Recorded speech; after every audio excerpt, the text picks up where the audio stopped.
Hello and welcome to the SciFirst MovieTalk episode. So, this episode is rather special in that it is going to be my response to the many questions that were asked as part of my 50 YouTube subscriber and 250 Facebook likes Q&A celebration. And for a small channel, I was amazed by the amount of questions I actually got. And so I would just like to say a massive big thank you to all of you that did post one. There were some truly great questions posed, and I will do my very best to answer them here in this episode. So, one thing I'm going to say, and this wasn't posed as a question, but I will be honest and say it anyway, is that my reviews are scripted somewhat. By me, they're all my own work, but I'm not good at ad-libbing, particularly. But so some of my early reviews, when I tried to do that, were just filled with me saying, feel free to check them out by all means. But I wanted this episode to be a little bit more personal than what I've been doing. You know, you've all taken the time to ask the questions, and so I feel that it deserves a less scripted approach. So all I have this time around for this episode are your questions and a few notes that I've made that are on the computer that's just underneath the camera. So, additionally, I'm going to edit in the snapshots of your questions into this episode post-filming. So not yet one of my polished skills by a long shot, but I'll certainly try. So please bear with me. Here goes nothing. So, I think I will start with one of the easiest. So Emily Kilgallen asked, how many films do I have in my collection? So, I did start out years ago with an Excel spreadsheet, which made this a lot easier. It would have made that answering that question very easy. However, I kind of stopped keeping that when up to date a few years ago. So I've had to kind of go back through and do a manual count of all the movies and things that I've had. It took me a little bit of a while. So overall, I have just over 1,800 films and over 750 individual TV series. That doesn't kind of include the number of discs that I've got, or where I've got the same film in multiple formats, which I do have on a number of occasions, not anything I own on download. There's actually only about 800 of the films on display on the wall behind me. The rest, unfortunately, and this broke my heart to have to do it, but the rest are upstairs in the loft. I just literally ran out of space. There was just nowhere else for them to actually go. So, hope that answers the question. So, tying this also into, I also had a couple of questions around sci-fi movies and shows that I've seen. So, in fact, and Keita says, asked, what sci-fi shows have I watched, apart from those that I've already made a video of? So, looking through my collection, it turns out sci-fi accounts for over 210 of those films and over 80 of those series.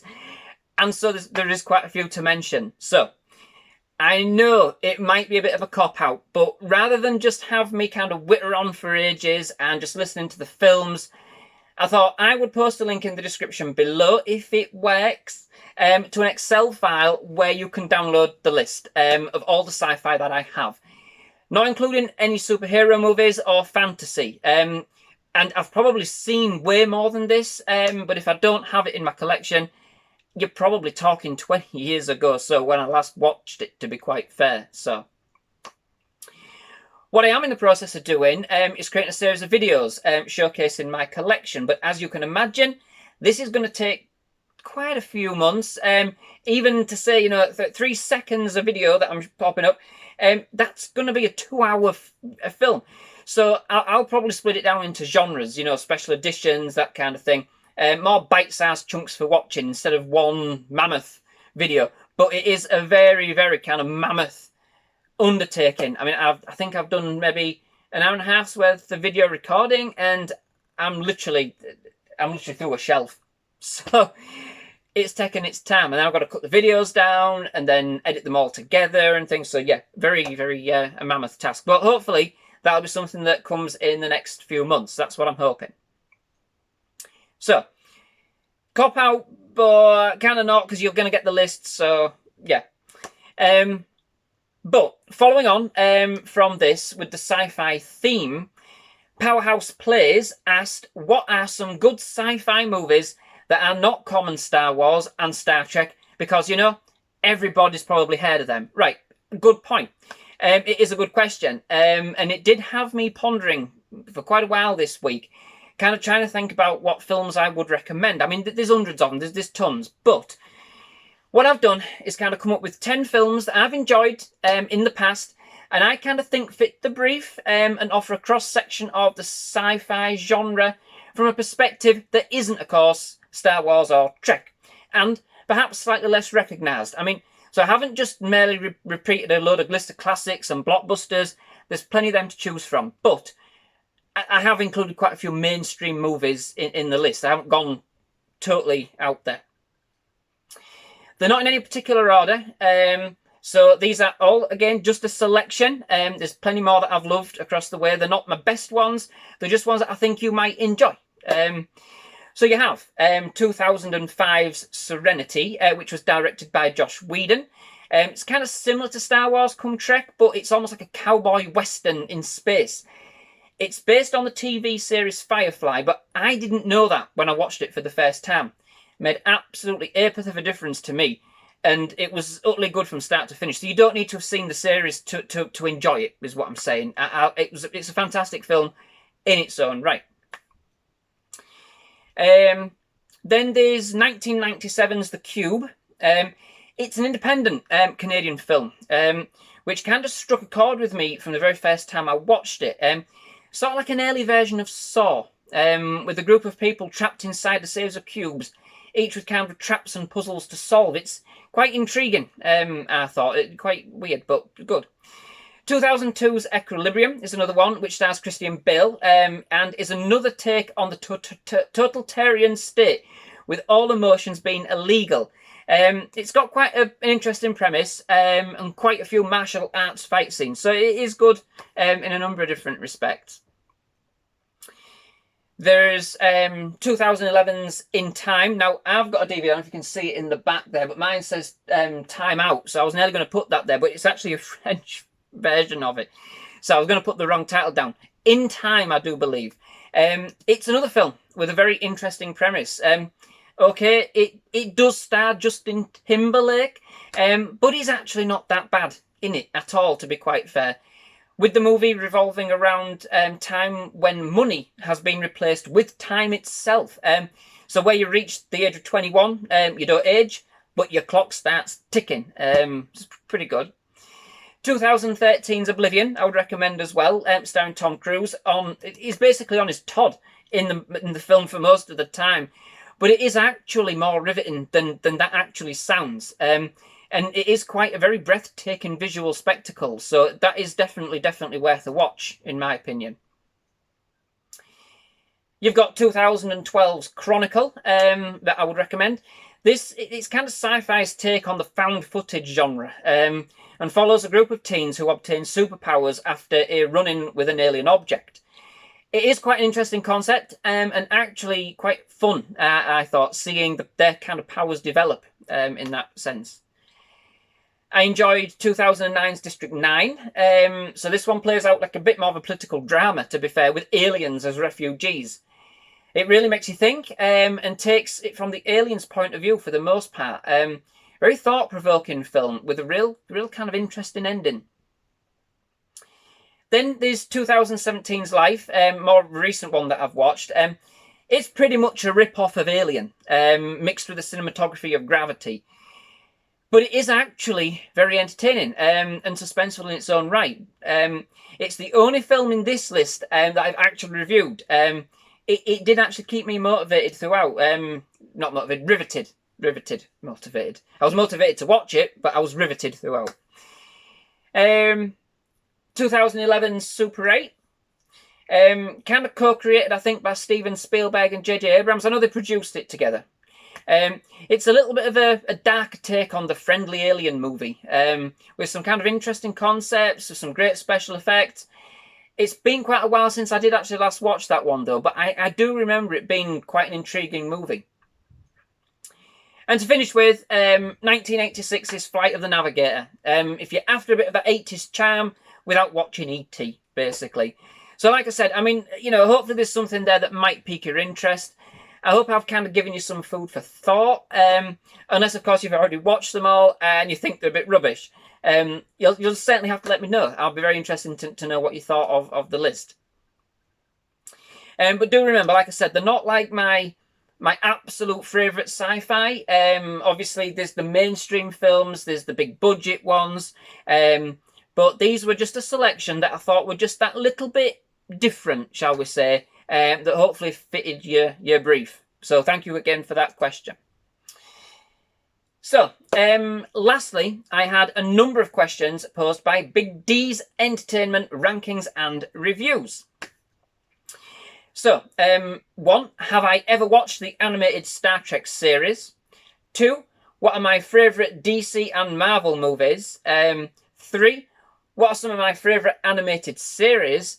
And 4, what are some of my favourite NES games? So, brilliant. So, firstly, then yes, I have most certainly watched the animated Star Trek series.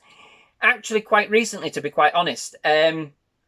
I was watching the original series, the William Shatner era series, and I kind of wanted to watch them in order. So I'm halfway through Generations now, Next Generation, sorry. So I watched the animated one in the middle, if you like. I enjoyed it. It allowed them to do more with the alien characters and the landscapes that they couldn't, of course, do with the original series. So it actually, I enjoyed it. Yeah, it was a good series. Secondly, my favourite DC and Marvel movies. So, I will lay it out on the cards. Now, I will say that I love both franchises. If you can see, I don't know if you can see, they're around somewhere. You might not be able to see it on the camera. I'm not very good with the camera, but there's the Marvel there, and then the DC kind of just right on the end there. You can't really see them. But I do enjoy them both. Perhaps Marvel a little bit more, if I'm honest with myself, but that's really because their universe is just kind of so more expansive. So in terms of DC, I would have to say that some of my favourites, have to be those in the Christopher Nolan Dark Knight trilogy, and especially The Dark Knight, which is just simply a cinematographic masterpiece. 1978 Superman, it's an absolute classic. And out of the shared universe, I would have to say 2013's Man of Steel. That movie for me was absolutely fantastic. I thought that the music, it was one of the rare occasions when I've walked out the cinema and immediately gone and purchased the soundtrack. I just couldn't stop humming it all the way home. It resonated with me. But not only that, Man of Steel, and I'll probably say this when I actually do get around to reviewing it. If I do, I'm going to do like a probably DC series, like I've done with the other series that I've done, like Toy Stories and Star Treks and things. So it'll take me a while. I've got a few littler series planned coming up. But yeah, it was the last film that I went to see at the cinema before my son was born. He was born the following weekend from watching that film. So yeah, it holds a special place in my heart. But I also, one of my favourite ones is also 2017's Wonder Woman, if I've got the year right, for which, I am literally psyched to see the sequel. Is it Wonder Woman 1984? I think so. Or yeah, something like that. Wonder Woman 84, something like that. But it's set in the 80s, I know that much, and yeah, I am psyched to see that. The trailer looks absolutely awesome. It's one of the things... I was saying just the other day, should I be doing some retrospective trailer reviews? Because there's trailers for films that I want to have on my site that I haven't got on there, but they're just absolutely out of this world. But I've seen some other YouTubers do it, and the views, there's only about 2 or 3 views. It's a trade-off between creating more content with actual reviews that, that I'm watching films of and stuff. So, yeah, I think... I'll probably leave it and do some new trailer reactions, but that's where I am with it. But yeah, that trailer for Wonder Woman, not 84, not to keep going on, but looks absolutely amazing. Anyway. So, in terms of Marvel, that's an interesting one. I would say that some of my favourites have to be 2008 Iron Man. I mean, that brought us the MCU, you know, as we know it. 2014's Guardians of the Galaxy, absolutely hilarious. And of course, 2018's and 2019's Infinity Wars and Endgame, respectively. I hate being one of those people that chooses the most modern movie and says, that's my favourite. You know, there's films across the genre, and as you can see, I have them all. I love them all. So it was really hard to kind of pinpoint that. But for me, Infinity Wars and Endgame were like the pinnacle of all of that coming together of all of those films and the years worth of investment that was in them, and they didn't disappoint. They did not disappoint. So I've got to kind of put them up there as some of my favourites because they are. Hopefully you can see from my channel that I kind of mix up the films and things. I'm not all just about one film at all. But yeah, Endgame and Infinity Wars. Yeah. Just similar. They are a spectacle, just the spectacle that they are. But there's also many more to choose from, like I said. I mean, outside of the MCU, I have quite enjoyed 2016's Deadpool. You know, of course, the Blade series, and the original Sam Raimi Spider-Mans. You know, they're not all equal in terms of the three. I mean, obviously the first one's fantastic. But they did set a new bar for what superhero movies were going to come to, you know, where they were going to go, along with X-Men. X-Men did that. You know, there was a couple of films early on that really kind of set that bar. And they were just great fun. You know, just great fun. Some of my favourite animated series, I mean, you got The Simpsons, obviously. You can't see it on here. They're right at the very top, unless the camera's shifted. But anyway, you know, but I'm also keen on Family Guy, South Park. I love a bit of SpongeBob. But I'm also keen on others, such as Futurama, King of the Hill. Comedies, mostly. I can't say that I've ever really watched many other non-comedy animations, really. Apart from Star Trek. It's kind of something I'm going to be looking at, I think, as I'm going along, but it is where I am. But yeah, the usuals, really, I think, in that sense. And finally, yeah, in terms of NES games, so as I'm sure many of you might have seen, that I've started doing a few gaming episodes with my trusty console over the past few weeks. Basically because we've been in lockdown. I haven't really wanted to mention it too much on the channel, so I'm not going to here. You know, we all know the situation, but because of that, I thought, well, what else could we do? What's different? What's, you know? And I went in the loft, started digging out some of my old consoles. There's a Spectrum, ZX Spectrum up there, which I've got some new games for. Well, new to me, that I'm also going to do on the channel. We're doing some PlayStation 2 stuff as well. So it's not just about the NES, but the NES was one of the consoles that I had right from an early age, basically. So, you know, it's certainly bringing back a lot of nostalgia. Absolutely a lot of nostalgia. But my favourites, they have to be the Mario series, most definitely.